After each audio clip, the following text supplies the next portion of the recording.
road rage is simply an aggressive way of driving on the road by the road users. Okay. That is driving in an aggressive way, which is not contrary to the rules and regulation of the road. Okay. Many people are fine victim of this. All right. Now, I'm sure you're driving it. So if you would give a percentage of how Lagosians drive vis-a-vis road rage, how would you rate us? In Lagos, most above 60% drive aggressively. Wow, above 6%. So we're talking 7 to 75%. Yeah. Now, what are the causes then? You can't separate driving from temperament. And compared with the chaotic situation of the traffic in Lagos, we have Lagos, the way Lagos is mega city, high volume of vehicle, and because of the road networks and people in Lagos, they are always in a hurry, and we hardly sleep in Lagos actually. So it's just like in New York City, we hardly sleep in Lagos. So the major causes of road rage is temperaments of people. People that are very aggressive in driving, the way they behave, and when you look at the temperament, it's divided into four. Speaking of Abatime and the BC Johnson, and you were going to talk about the basic 4 types of temperament. We have the choleric, the sanguine, the phlegmatic, and the melancholy. But when we relate it, because we can't separate road rage from emotion, the phlegmatic type is a calm person on the road, which there are fewer. And also the melancholy is also a legalistic person. He's trying to obey the rules. But we have more population on the choleric and the sanguine. The sanguine, they are erratic person, very erratic in nature in driving. Also, but the choleric are the racer, the killer on the road. They're always on the high speed. They're always in a hurry. And so those are the one. We have more population of choleric and the sanguine. Yes. Can we say that, is it possible that what's it called now, the traffic situation changes, so to speak, dictates someone's... I'm going towards that, because at least the traffic bureau has done a lot, like somebody just calling out 5 minutes ago, asking about what happened in the Ikeja area. If on before this time around, when the traffic radio was not in existence, he will now have the clue. So when he gets struck, he gets agitated, aggressive, honey, and he want to get out, but he can't do anything about it. But thank God for traffic radio that have been, a lot of problem has been solved by traffic radio in Lagos, for instance, in inception, and we give kudos to traffic radio. So the situation on the road, also somebody that is so calm, just leaving the road, hit the road, and unfortunately there is a traffic, and he don't want to get late to office. Emotion take place. He want to get out, and the road will not expand more than the size. So what we are campaigning to people is that plan your time very well, know the peak period of the time, and know when the traffic is lean. So if you plan your time, and always give allowance of, if you are living in Lagos, give 1 hour 30 minutes ahead of your scheduled time to your takeoff time, and it ease you out of some unforeseen circumstances that happen on the road. So most of the time, what happens is the situation on the road dictate. But there are some people that, with their nature, they are born to be aggressive all the time. But some people, in the situation on the road, aggravate what is embedded in him. What is like latent? Yes. It's just like anger is a choice. It's a choice. But if something don't trigger it out, it's an attitude. Something have to impart its attitude and trigger out, and it affect your driving on the road.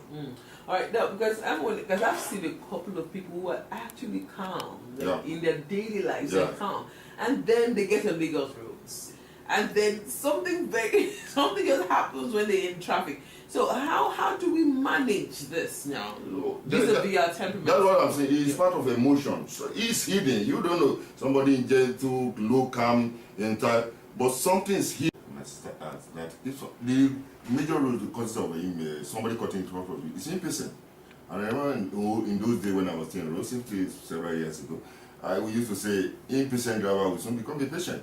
So yeah, you will become a patient in the hospital or very calm in the mortuary. So my sister, what I will advise you is this: don't ever exchange confrontation with anybody. If somebody cut in front of you, like those tricycle we do, and even bike in the olden days, and some of the commercial vehicle, what you do is that politely pull over the road, and you can reach out to the law enforcer to rescue you. Don't ever exchange confrontation with anybody, because the consequences will be higher than was actually the action, which is the accident, which can be resolved legally, either by police station or any law enforcement agent. So don't ever exchange confrontation with anybody. And when you get to police station, they know what to do and they will do it better. Instead of exchanging word or fighting with somebody, because you never can tell who will be passing by the roadside and say, see auntie, see uncle that is fighting beside the road. And if what of the school children are passing and somebody can recognize, see mommy Olu or see whoever, so don't ever exchange confrontation with anybody. Be patient and politely approach the issue legally. All right, I like so if you're not patient, you become a patient in the hospital. In the hospital, and then very calm at the moment. Yeah. That is very interesting. Again, if you want to be part of the show, you can put your call through 0809-9120-777. You know, I hear people say that they can't, like you said, sleeplessness, that we do not sleep so much in Lagos, and then this affects our temperament on the road. When I look at the causes I listed in one of my slides in Ring Road Trade, number one is sleeplessness, second by follow up by stress, because they are chain reaction like in chemistry in those days. Sleeplessness, when you don't sleep well, actually medically, what they allow, the recommendations, and as an adult, you are about to sleep about 8 hours in a day, 6 to 7, 8 hours in a day. Yes, but it's not happening, it's not feasible in Lagos, including me that is talking. You get out to hit your road by 4:30, 5:30 in the morning, and you come back around 8. So why do you get the 8 hours? Yeah. And you still have to eat. So one of the major reasons is because we don't actually sleep in Lagos. So those things aggravate your temperament level and emotion. It affects you, and you look as somebody look drowsy. And we always in safety we compare somebody that have not slept with somebody that is already drunk. Yes, classification they almost and fall in the same category. Somebody that is already, and look at somebody that is drunk and got angry, or somebody that has not slept well, and little thing will irritate him, aggravate him, and that's one of the causes. And also the stress level of traffic, boarding in Lagos, or anything. It's hustling. Yeah, hustling. Yes, everybody's on the run in Lagos, including me. All of us are on the run in Lagos. So those are the things that aggravate stress. But then, is it possible that if we all, take time out? Yes, it's going to be stressful. We cannot take that out. You're all trying to hustle to make ends meet. If we consciously not hustle, at least with our emotions, we are going to get to work anyway. Now you're already upset before you get to work. You're already upset before you go and make that presentation. It's going to affect the presentation. So is it possible? Is there anything any exercise, so to speak, mental exercise? Yes, that's good. That's what I'm saying. You cannot eliminate stress, but you can only manage it. You cannot eliminate emotion, but you can manage it. When you are driving the road, look at the funny music you enjoy most. Slot it in.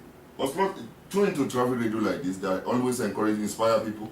So put it in. The moment there is no mind how you are aggressive, how anger you are. The moment they are playing a music you love to hear, you started nodding your head. Before you know it, you get away from that negative aspect of your emotion and it restore you back. So that's why we encourage people, listen to good music that you love. Listen to programs that you love that inspire you. And also, if it is at home that you are bored up, read the cartoon. I was counseling somebody last week that said, when your children sit down, they are watching cartoon, follow them to watch cartoon. You will see how great those emotions will be fizz you out from your body.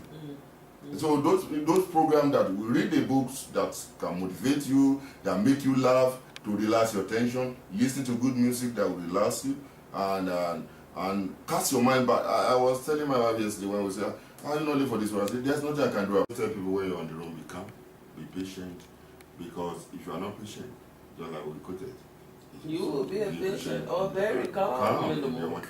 Alright.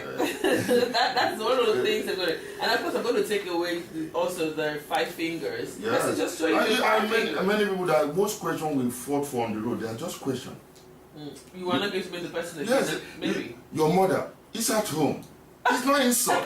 Are you crazy? No. It's a question. I'm not crazy. But we fought for it. We be aggressive. We affect our driver. Those things are questions. Don't be silly. It's an advice.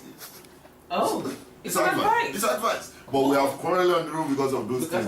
Because we are not patient and we cannot manage our emotions. That's easy. So, manage your emotions. I've taken a lot of things from this show today. Alright, all of the questions and suggestions I get on the rest, just get them and move on, yeah? Yeah, just Alright. Thank you very much, Basimei Adebisi Johnson, for being part of the show today.